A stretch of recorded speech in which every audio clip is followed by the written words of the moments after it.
Hola, ¿qué tal? Sean bienvenidos a este podcast. Hoy es un día excelente para sentarnos a platicar. Hoy vengo acompañado de tres bellas damas, como lo es Camila, Benen y Elizabeth. Y pues el día de hoy, una bonita tarde, 25 de marzo, pues este mes se conmemora el Día de la Mujer en México, un día de reflexión y sobre todo de conciencia. Por eso es que el tema de este episodio es el contractualismo en el feminismo, específicamente en México.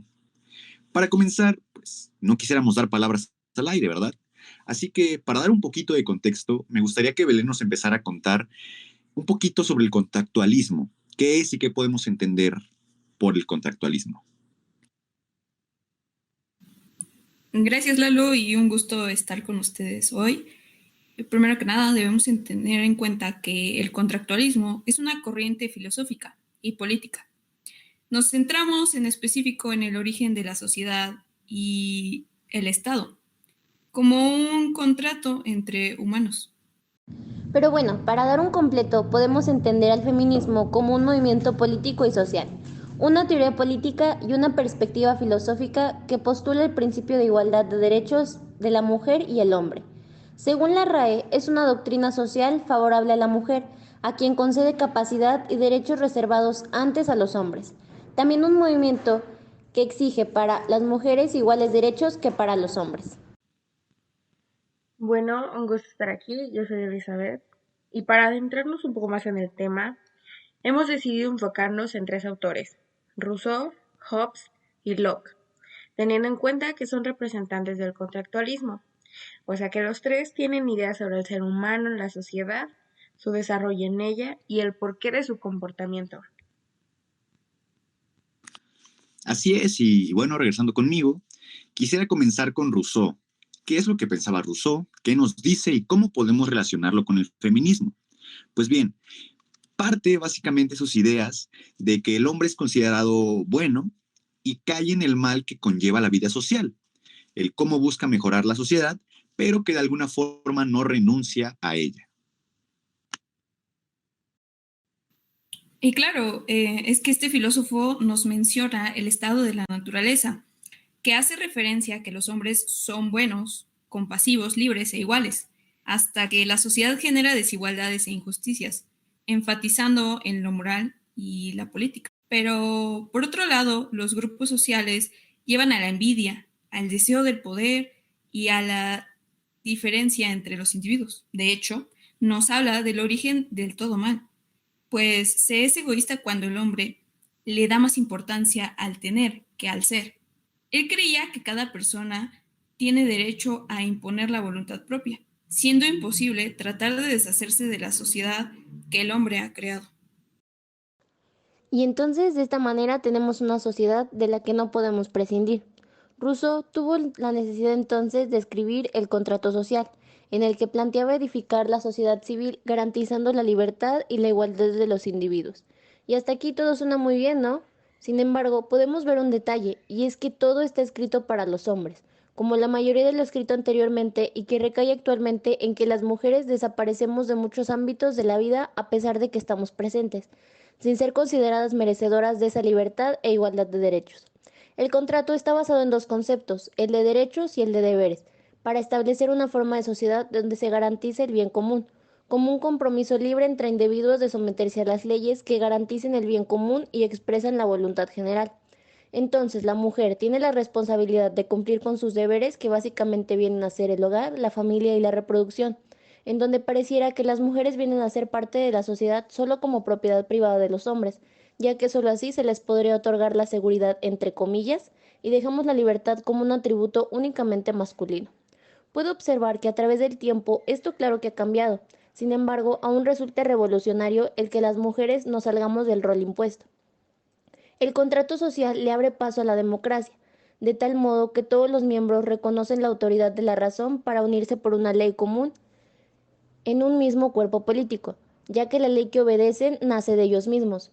Esta sociedad recibe el nombre de república, y cada ciudadano vive de acuerdo con todos. Y claro que se hace bien en utilizar solo el término de todos y no agregar el de todas, ya que aunque las mujeres actualmente seamos parte de la democracia del Estado, nuestra participación política se encuentra reducida, Y esto no lo podemos negar al observar que en México no ha existido mujer presidenta.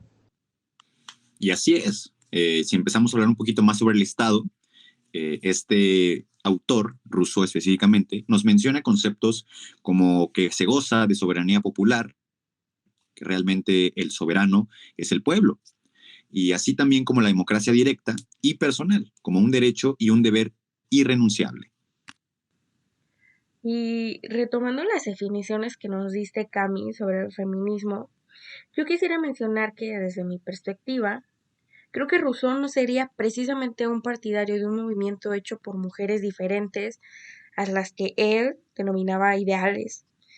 Y lo veo un poco irónico, porque él reconocía la desigualdad que la sociedad crea entre las personas, pero también se limita a mencionar que esa desigualdad es moral y política de los hombres, porque no habla de las mujeres en la sociedad política. La autora Mary Wollstonecraft, quien fue considerada una contemporánea de Rousseau, habla sobre el desprecio hacia la mujer por parte de los ilustrados, en específico con comentarios de él en su obra El Emilio, en el que habla de la educación de la mujer ideal y la vida paternal, política y moral de Emilio. Y es que Rousseau decía que la educación era el camino para formar ciudadanos libres y al tanto de sus derechos y obligaciones, de nuevo sin tomar en cuenta a las mujeres como ciudadanos. Y quisiera citar dos frases que a mí me llamaron mucho la atención. La primera aptitud y la más importante de una mujer es la buena conducta o suavidad de su carácter.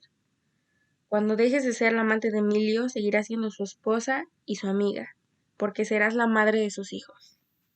Sí, y es que hay que tener en cuenta que el feminismo lucha exactamente contra este tipo de opiniones misóginas que degradan a la mujer, limitándola y encasillándola al amor de un hombre, alejándola de ser ciudadana, de tener derechos y ser parte de cualquier sociedad.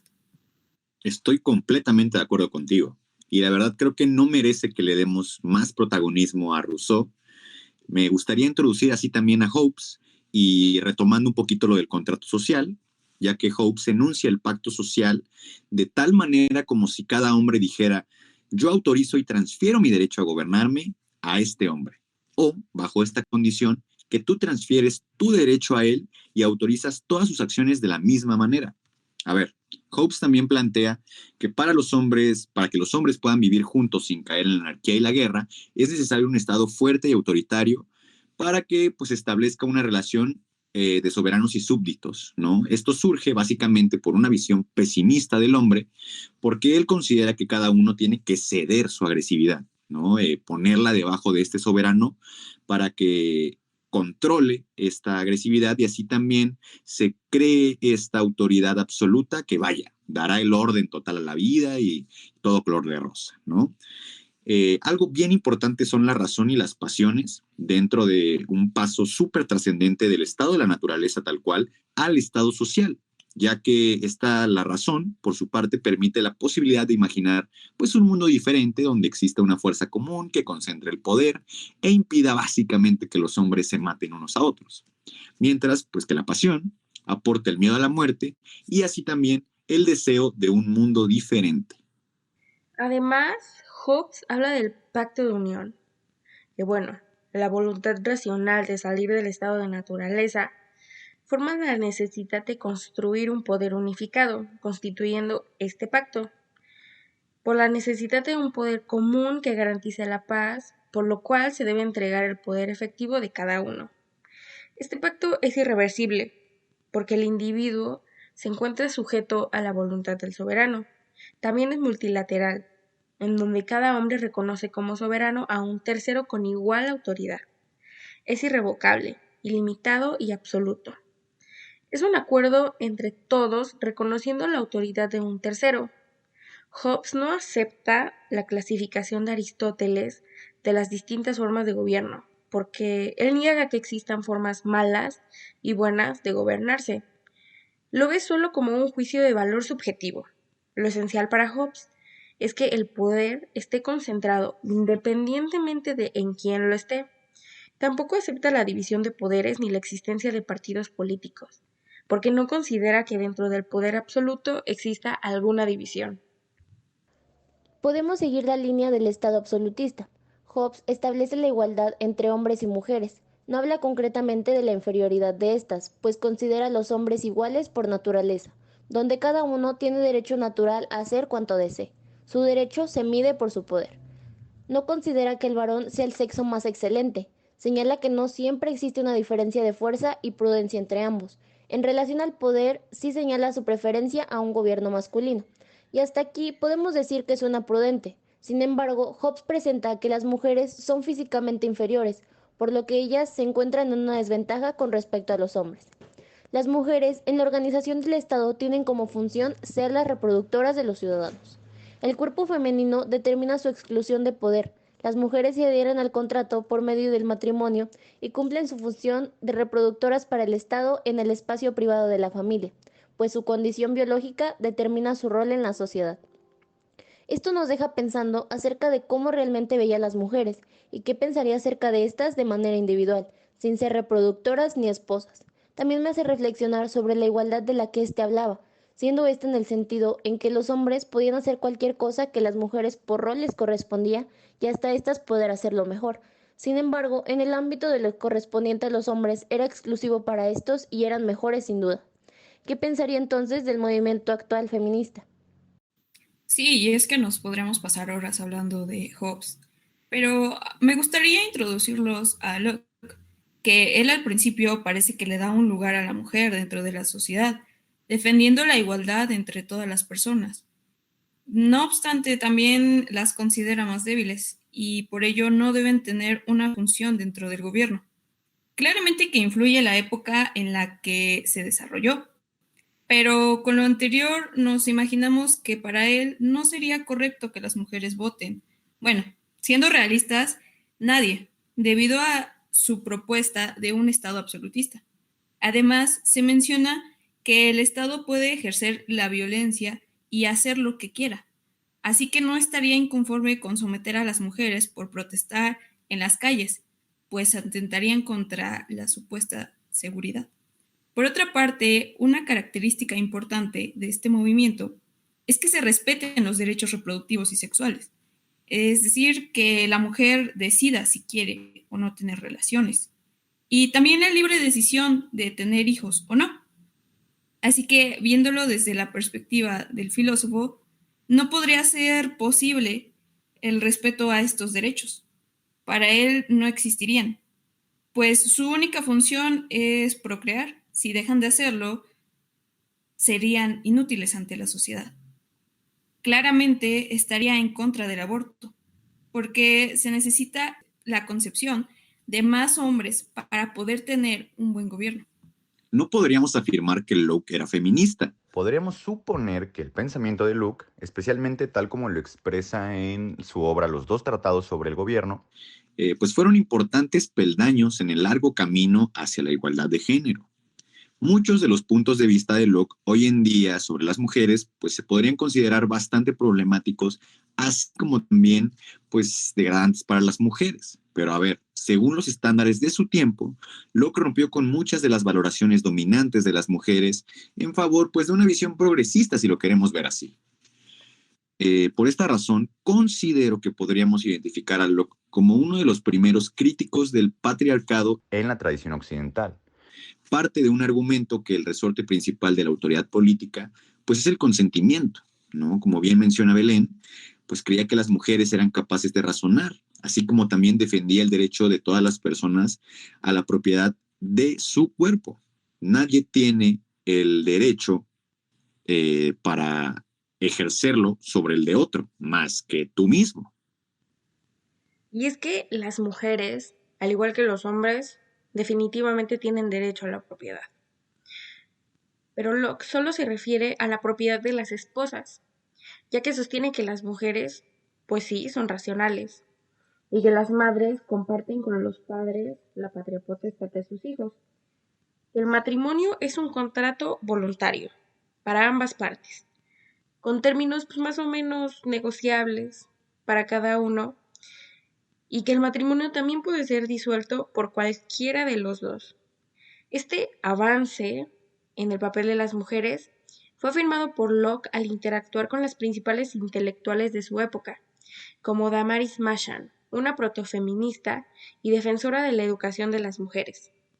Locke probablemente creía en la superioridad natural de los hombres, su compromiso con el individualismo, pero sus experiencias con mujeres particulares lo llevaron a la conclusión de que las mujeres no solo podían igualar el intelecto de los hombres, sino que incluso podían superarlo.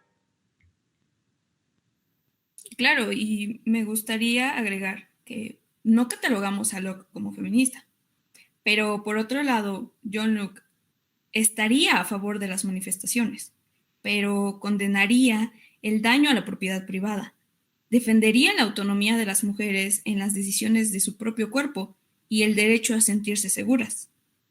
Pero las mujeres burguesas claramente serían bastante apoyadas por él, pues estas mujeres ricas, recordando que los pobres eran totalmente condenados para él. Recapitulando esto, ¿qué similitudes podríamos encontrar en los ideales y premisas de estos autores que para su época pues adaptan cada uno de sus pensamientos que tenía a sus contextos? Lo que puedo decir es que coincidían en la idea de que las mujeres están hechas solo para el matrimonio y tener hijos. No creían que las mujeres debían tener participación política. Al menos en Hobbes y Locke coincide la idea de que las mujeres no necesariamente son inferiores que los hombres, pueden superarlo en términos de poder y de riqueza. Si puedo hablar de las diferencias que encuentro en sus pensamientos, diría que para Rousseau la mujer ideal es la que se dedica a hacer la vida del hombre más fácil y agradable. Para Hobbes es la madre y para Locke es la que posee solo bienes materiales. Rousseau, aunque no otorga el título de superioridad al hombre, no es necesario porque excluye completamente a las mujeres del Estado.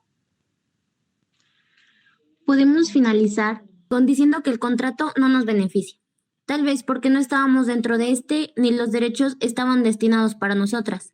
Sin embargo, la violencia no se queda en que tengamos un rol de subordinación en comparación con lo de los hombres, sino que además se nos ejerce violencia física por el simple hecho de ser mujeres y querer un lugar dentro de la igualdad, libertad y los derechos que se nos deben otorgar, ya que aparte de todas las discriminaciones actualmente, aparte de denigrarnos como personas, también lo hacen con nuestro movimiento, como si pareciera ridículo exigir aquello que no nos permite tener un completo bienestar en nuestra vida, y que pidamos que no nos maten resulta ilógico, cuando prácticamente para eso sirve el Estado, para mantener nuestra seguridad y nuestra propiedad privada. Gracias por escucharnos hoy y hasta la próxima.